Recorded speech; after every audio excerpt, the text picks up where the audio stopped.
All right, so I want to talk about bailouts with you. I want to talk about how our economy is going to recover. But first of all, talk to me about price gouging here, because this man in Tennessee, and he's not the only one, he was roundly criticized in a totally apolitical way for what he did. People on both sides of the aisle piled on.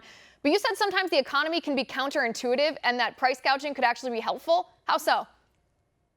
Well, we have to remember that we start out with the premise that our resources are limited. We have scarce resources. So the hard thing to figure out how to do is where the most important uses of our resources are and how we get them there. And prices can be a signal for that. So when prices go up, that signals to producers to make more or to sell more, and it signals to buyers to buy less. And so now, if you think about this in not in an emergency situation, just in a normal situation, if the price of gasoline goes up to $10 a gallon, well, people stop buying as much, they stop driving as much, they conserve their gas.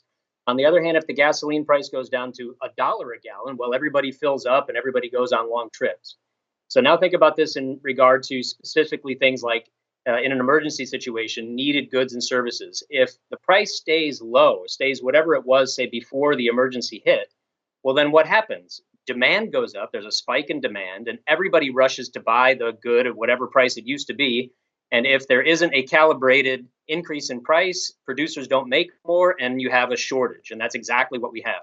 So, what can happen is that if we allow prices to go up, then some people who don't really need the good or service, like who don't really need the toilet paper, who don't really need the paper towels, et cetera, or even the masks, they stop buying them because the prices have gone up, which means that leaves more for the people who truly do need them.